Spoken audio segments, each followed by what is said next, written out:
Last part में हमने देखा था कि जिन लिंजी के साथ लिंगशैन सिटी की तरफ जा रहा था, पर वहां जाने से पहले वो दोनों रास्ते में एक मार्केट में रुके थे, जहां लिंजी उस मार्केट के सामानों को देखने में बिजी हो गई थी और जिन वहां रात को रुकने के लिए रूम ढूंढने के लिए निकल गया था। वही वैंग फैमिली का यंग मास्टर अपने एक चमचे के साथ जिन पर नजर रखे हुए था, क्योंकि उसे लग रहा था कि जिन सोल माउंटेन का स्टूडेंट है, इसलिए उसने अपने चमचे को जिन को बंदी बना लेने का ऑर्डर दिया था, जिस पर उस बंदे ने जिन को धोखे से बेहोश करके जेल में डाल दिया था, जिस जगह और भी सोल माउंटेन के स्टूडेंट बंद थे, जिन्होंने जिन को बताया था कि वैंग फैमिली उन्हें इसलिए पकड़ रही है ताकि उनका लीडर ब्रेक थ्रू कर सके। अब आगे तो इस पार्ट की शुरुआत में हम उसी जेल के अंदर देखते हैं, जहां एक स्टूडेंट जिन को बताता है कि वैंग फैमिली हमें यहाँ इसलिए पकड़ रही है ताकि वो हमारी हेल्प से एक टेम्पल को रिपेयर करा सके। इस पर जिन उससे पूछता है कि ये टेम्पल क्या है और इसका ब्रेक थ्रू से क्या कनेक्शन है, तो वो बंदा जिन को बताता है कि भले ही हम स्टूडेंट का कल्टीवेशन लेवल कम है, लेकिन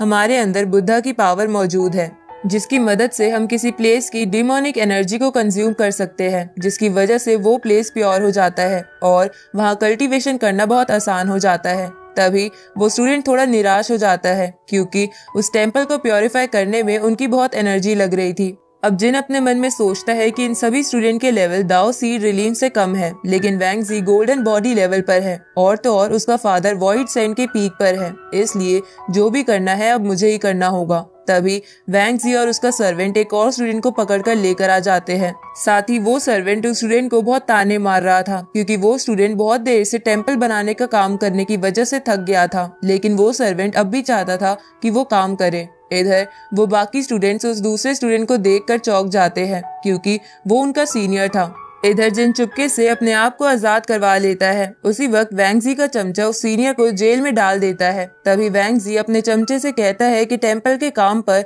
इन स्टूडेंट्स को लगा दो। साथ ही वैंग जी जिन को भी काम पर लगाने को कहता है, क्योंकि उसे लग रहा था कि जिन दाओ सीड लेवल पर है, जिसकी वजह से वो ज्यादा वक्त तक टेम्पल बनाने का काम कर पाएगा। अब वो सर्वेंट जिन और बाकी स्टूडेंट्स को उस टेम्पल वाले काम के लिए ले जाने लगता है, जहाँ जाते वक्त जिन एक नकली पावर से अपने हाथों को बांध लेता है ताकि किसी को उस पर शक ना हो। अब उस जगह पर पहुंचने पर वो सर्वेंट सभी के हाथ खोल देता है, जिसके बाद वो स्टूडेंट्स काम पर लग जाते हैं, लेकिन जिन वहां से नहीं हिलता, जिसको देखकर उस बंदे को कुछ भी समझ नहीं आता कि जिन के हाथ क्यों नहीं खुले। तभी जिन अपने हाथ खोलकर उस सर्वेंट के मुंह पर मारकर उसे दूर फेंक देता है और उसे कहता है कि तुम्हारी ये बच्चों वाली सील मुझ पर काम नहीं करेगी। इधर वैंग जी ये देखकर जिन पर पीछे से अटैक कर देता है, लेकिन जिन उसे काफी आसानी से डॉज कर लेता है। ये देखकर वैंग जी गुस्से में अपनी स्वॉर्ड से जिन पर हमला करता है, लेकिन जिन अपनी फास्ट बॉडी टेक्निक की हेल्प से उसके अटैक से बचते हुए उसे एक पंच करके दूर कर देता है।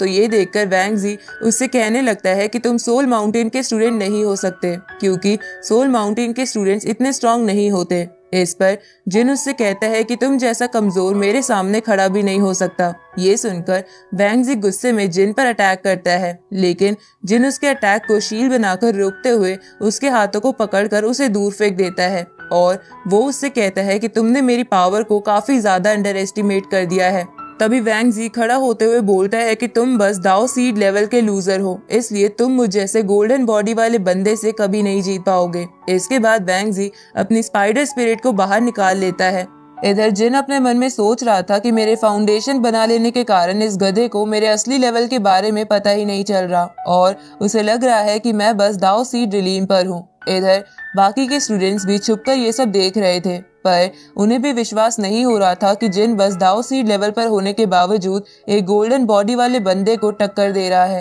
इधर वैंग जी जिन से कहता है कि तुमने मुझे गुस्सा दिला दिया है, इसलिए अब तुम्हारे भीख मांगने के बाद भी मैं तुम्हारी जान नहीं बख्शूंगा। अब वो अपनी स्पाइडर फॉर्म से जिन पर अटैक कर देता है, तो जिन अपनी बारबेरियन रैट टेक्निक से उस पर हमला करते हुए कहता है कि आखिर तुम्हें ऐसा क्यों लग रहा है कि मैं तुमसे भीख मांगने वाला हूँ। अब उस बारबेरियन टेक्निक को देखकर वैंग जी उससे पूछता है कि तुम ये डीमोनिक टेक्निक इस्तेमाल करना कैसे जानते हो, पर जिन उसे कुछ नहीं बताता। इसके बाद जिन वैंग जी की स्पाइडर को पीछे फेंक देता है, जिसके बाद वो उस पर अपने पॉइजन पाम से अटैक करता है, जिसे वैंग जी अपनी स्पाइडर के वेब से शील्ड बनाकर रोकने लगता है, लेकिन वो जिन के पॉइजन पाम को नहीं रोक पाता और वही मर जाता है। तो ये देखकर बाकी सोल माउंटेन के स्टूडेंट्स हैरान हो जाते हैं। वहीं जिन अपने मन में सोच रहा था कि इस पॉइजन पाम टेक्निक का इस्तेमाल करने के कारण मेरी बहुत सी स्पिरिचुअल पावर खत्म हो गई है, तभी एक स्टूडेंट जिन के पास आकर उससे पूछता है कि आप तो बहुत पावरफुल हो, तो क्या मैं आपका नाम जान सकता हूँ? जिस पर जिन उससे कहता है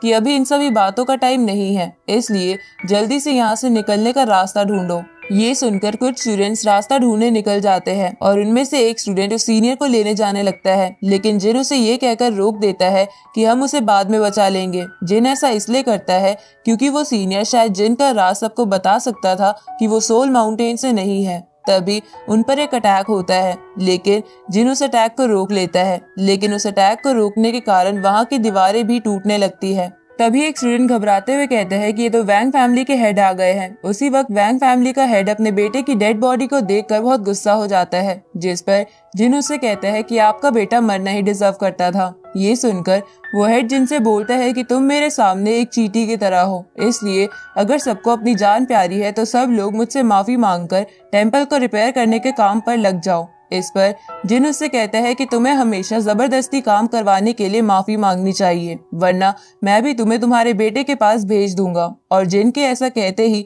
ये पार्ट यहीं खत्म होता है।